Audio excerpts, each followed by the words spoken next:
ठीक है।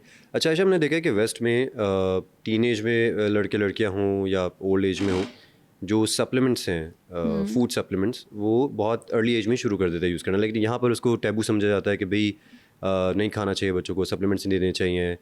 तो अगर कम एज है, लेट्स से बिलो 10 है बच्चों की एज, या फिर अंडर 18 बच्चे बच्चियाँ हैं, तो क्या वो सप्लीमेंटेशन डाइट में ऐड कर सकते हैं, मिसाल के तौर पर कैल्शियम की या फिर विटामिन डी और इस तरह की जो भी सप्लीमेंटेशन होती है बेसिकली? बगैर टेस्ट के बिल्कुल भी नहीं। अच्छा, बगैर टेस्ट के नहीं करना चाहिए। कल की ही बात है इत्तेफाक से कि कल मैं एक बिलो 18 बच्ची को देख रही थी एंड मैंने उसको कुछ टेस्ट रिकमेंड किए। अच्छा। थोड़ी देर बाद मुझे मैसेज आ गया पापा टेस्ट के लिए नहीं मान रहे। हालांकि बात ये है आप डाइट प्लान के लिए मान गए हो कि डाइट प्लान लेके तो बच्चे का वजन कम किया जाए, टेस्ट तो बेसिक नेसेसिटी है। अनफॉर्चुनेटली इसको पता नहीं क्यों इसको लग्जरी की कैटेगरी, जब तक मुझे पता नहीं है कि बच्ची का HP तो नहीं कम, बच्ची का विटामिन D तो नहीं कम, हम उसको कैसे ट्रीट कर सकते हैं बच्चे को। इसी तरह अगर आप बच्चे को सप्लीमेंट देना चाहते हैं पहले उसका टेस्ट कराएं। छोटा बच्चा है, बगैर वजह के, जैसे मैंने बहुत सारे लोगों को अनफॉर्चुनेटली वेरी अनफॉर्चुनेटली देखा है, कैल्शियम की जो गोली होती है बोतल की तरह की, पानी में घोल के छोटे बच्चे को पिला रहे होते हैं। इंतहाई गलत है, बच्चे की किडनी को वो डेफिनेटली इफेक्ट कर सकता है। टेस्ट कराएं और फिर डॉक्टर से पूछें कि बच्चे का कौन सा सप्लीमेंट है, बड़ों का कौन सा सप्लीमेंट है। हम बच्चों को भी वही सप्लीमेंट खिलाते हैं, खुद भी वही सप्लीमेंट खा रहे होते हैं। और वो जो बोतल जैसे जितने सप्लीमेंट है, जिसमें विटामिन B के भी कुछ सप्लीमेंट आ जाते हैं, विटामिन C भी आ जाता है, कैल्शियम भी, वो 1-2 साल का बच्चा भी पास घूम रहा है तो उसको भी पिलाना शुरू कर देते हैं कि बोतल से तो अच्छा ही है ये। ऐसे नहीं करना प्लीज़। इस तरह आप अपनी बच्चे की किडनी पे इफेक्ट डाल सकते हैं अगर आप लॉन्गर रन में ये प्रैक्टिस 1-2 दफ़ा से कुछ नहीं होता, मगर 1-2 दफ़ा भी करना नहीं है।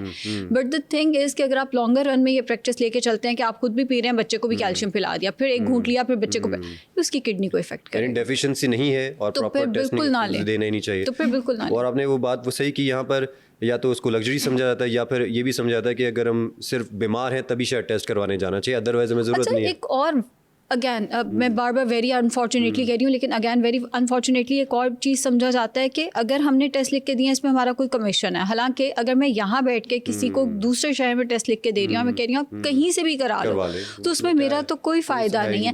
ये मैं ये नहीं कहती कि डॉक्टर ऐसा नहीं करते होंगे, मगर हर जगह पे ब्लैक शीप होती है। आई एम श्योर आपकी फील्ड में भी होते होंगे। कई लोग कहते हैं कि सहाफ़ी, वो लिफाफा सहाफ़ी कहते हैं, टर्म्स तो अलग-अलग है ही। इसी तरह कोई 1000 में से एक आध बंदा काम खराब करता है और सब के ऊपर जो है ना उसका असर आने लग जाता है। हमें कोई फ़ायदा नहीं होता। आपका टेस्ट करा के आप ना कराएं, जो हमारे लेट से हमारी लैब से ना कराएं, अपने शहर की जिस लैब से आप पूरी उम्र कराते रहे हैं उसी लैब से कराएं। मैं कहता हूँ अगर लेट्स से कि कोई कमीशन ले रहा है, कुछ कर रहा है, वो ठीक है, उसका गलत सही होना है कोई अलग डिबेट है, लेकिन वो टेस्ट आपके लिए है, उस टेस्ट को कराने से आपको फायदा ही है। डेफिनेटली आपको अपने अंदर का पता चलेगा ना, डेफिशिएंसी क्या है या किसी चीज़ का कोई सरप्लस में चीज़ है वो आप खाई जा रहे हैं, फर्दर कॉम्प्लिकेशन। तो बहरहाल अगर डॉक्टर टेस्ट लिख के दे रहे हैं तो फिर आपको टेस्ट करवाना चाहिए। और वही आपकी वाली बात बड़ी दुरुस्त है कि अगर कोई एक बंदा जो है वो कोई चीज़ ख़राब कर रहा है तो आप पूरी फर्टर्निटी को उसमें कंपैरिजन में नहीं ला सकते। और अब एक और यहाँ पर सवाल जो बहुत ज़्यादा पूछा जाता है, इसका ताल्लुक बाद में डाइट से जोड़ा जाएगा, लेकिन उससे पहले वो ये है कि बच्चे जो हैं, जैसे कि जो जिनकी उम्र 18 साल से कम होती है, बच्चे या बच्चियाँ, हमारे यहाँ पर ये कहा जाता है कि उनको इस एज में वर्जिश नहीं करनी चाहिए क्योंकि प्रॉब्ली आई डोंट नो कि उनके भी एज नहीं है या बोन्स उतनी डेवलप नहीं है। तो क्या ये मैंने सुना है जी कि इससे अर्ली प्यूबर्टी हो जाती है।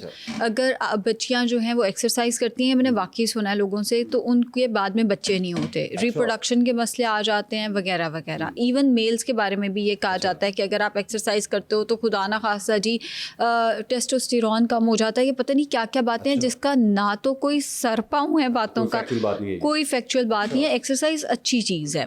अगर आपका बच्चा जिम जाना चाहता है, एक होता है स्टीरॉइड का इस्तेमाल, और वो भी पाकिस्तान में अब रूल्स एंड रेगुलेशन सख्त होते जा रहे हैं। स्टीरॉइड हर कोई ऐसे नहीं दे देता और ना लगा लेते हैं बच्चे।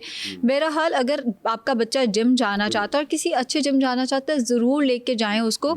आप देखें कि जो बच्चे शुरू से जिम करते हैं उनकी बॉडी की फ्लेक्सिबिलिटी बहुत अच्छी होती है। जो हमारे जैसे होते हैं जो बाद में बड़े होकर जिम जाना शुरू करते हैं, हमारी बॉडी में वो फ्लेक्सिबिलिटी भी नहीं होती और वो स्ट्रेंथ भी उतना की नहीं होती, वो स्ट्रेंथ भी नहीं होती। ज़रा काम करते हैं तो हड्डियों में दर्द है क्योंकि शुरू से वो आदत ही नहीं रही। आपका बच्चा, हम लोग अच्छा मैंने पेरेंट्स को ये कहते सुना घर के काम कर ले, भाई अगर आपके बच्चे का घर के कामों में इंटरेस्ट है वो ज़रूर करे, वो एक अच्छी चीज़ है, हर एक को अपने काम खुद करने चाहिए। मगर अगर बच्चे का इंटरेस्ट ही नहीं है और ये सोच के कि नहीं हमने इसको जिम इसलिए नहीं जाने देना, हमारी जिद है, अगर इसने काम ही करना है तो ये घर के काम करे, उससे ये होगा कि बच्चे को आदत ही नहीं रहेगी, बच्चे के मसल्स जो हैं वो भी स्ट्रॉन्ग नहीं होंगे, बच्चे की फ्लेक्सिबिलिटी भी अच्छी नहीं होगी। जो वो कर रहा है ना उसको एटलीस्ट वो करने दें। एंड एक्सरसाइज आप जिस एज से मर्जी शुरू कर दें। आप चाइनीज़ लोगों को देखें, वो कितनी छोटी सी उम्र में अपने बच्चों को कितने वो मज़े मज़े के स्पोर्ट्स करा रहे होते हैं। कुछ नहीं होता किसी को, ना इससे रिप्रोडक्शन का कोई ताल्लुक है, बल्कि आपकी रिप्रोडक्टिव हेल्थ बेहतर ही होगी। मेल हो जाए फीमेल हो जाए, आपकी हेल्थ बेहतर होगी अगर आप एक्सरसाइज करते हैं एंड फिजिकली एक्टिव हैं। ज़ाहिर है फिटनेस एक्टिविटीज़ क्योंकि जितनी जिस मर्जी एज में कर रहे हो, डेफिनेटली बेसिकली मसल डेवलपमेंट में, इवन के मेंटल डेवलपमेंट में फिटनेस एक्टिविटीज़ का एक बहुत बड़ा रोल है। और बाकी आपने सही कहा कि हमारे कल्चर में ये चीज़, क्योंकि बहुत सारे लोग देर से शुरू करते हैं, जिम की शक्ल ही बहुत उस स्टेज पे जाके देखते जाओ, ओबेसिटी बहुत पीक कर चुकी होती है, ओवरवेट हो चुके होते हैं, फिर ज़ाहिर वो चाहिए होता है कि 2-4 महीनों में बस वो अब रिड्यूस करें। ऐसा तो नहीं होता, ऐसा नहीं होता। तो बहरहाल आयशा ने जैसे कहा, और मैं भी इसको सेकंड करता हूँ कि अगर फिटनेस एक्टिविटीज़ हैं, ज़रूरी नहीं है कि आपके बच्चे या बच्ची ने जाके वहाँ पर बड़ी बड़ी हैवी प्लेट्स ही उठानी है। फिटनेस एक्टिविटीज़ है, कार्डियो होता है, एरोबिक्स होते हैं, बहुत सारी चीज़ें हैं, मतलब अपनी मसल मोबिलिटी को बेहतर कर सकते हैं। ये चीज़ आपकी हेल्थ के लिए अच्छी है। और आप एज़ फार एज़ वो दूसरा जो स्टीरॉइड्स वाली बात उन्होंने की, as far as that matter is concern, उसमें भी जिस तरह उन्होंने कहा कि अब इसमें चेक एंड बैलेंस है, प्रॉपर इसके रूल्स एंड रेगुलेशंस हैं, उसका भी चेक एंड बैलेंस रखना आपका भी काम है। आप अपने बच्चे पे चेक एंड बैलेंस रखें कि वो वहाँ पर क्या एक्टिविटीज़ कर रहा है, क्या नहीं कर रहा। जब तक आप नेचुरल डोमेन में रहते हुए अपनी हेल्थ, फिजिकल या मेंटल, दोनों को फोकस करते हुए कोई भी एक्टिविटी करें तो वो आपको नुकसान ही देगी, फ़ायदा ही देगी। अच्छा, फिर दूसरी चीज़ ये है कि आयशा जी, ये पूछा जाता है कि नींद हमारे लिए एक बहुत इंपॉर्टेंट फैक्टर है किसी भी तरह, यानी आप चाहे फिटनेस एक्टिविटीज़ करें नहीं करें, जॉब है जो भी है, लेकिन एक 8 to 9 आवर्स या 7 to 8 आवर्स की स्लीप साइकिल ये कहा जाता है ज़रूरी है आपकी बॉडी को रिकवर करने के लिए। तो इस स्लीप साइकिल का ताल्लुक है हाइट और बॉडी वेट को मेंटेन करने से? वेट के साथ ताल्लुक है, बिकॉज अगर आपकी नींद पूरी नहीं होती तो आपको भूख ज़्यादा लगती है। आपके 2 हार्मोन्स होते हैं, ग्रालिन एंड लेप्टिन, इनका इम्बैलेंस हो जाता है जिसकी वजह से वेट बढ़ने लग जाता है। बट हाइट के साथ इसका कोई ताल्लुक नहीं है, अनटिल और अनलेस कि आपका हार्मोनल इम्बैलेंस इस तरह का शुरू हो गया है कि उसने आपकी हाइट को, ये बहुत कम केसेस में होता है कि आपकी नींद पूरी ना होने से इस हद तक सवेयर हार्मोनल इम्बैलेंस शुरू हो जाए कि आपकी जी कद रुक जाए। कोई लाखों में से एक आधा केस होता होगा, शायद वो भी नहीं होता होगा।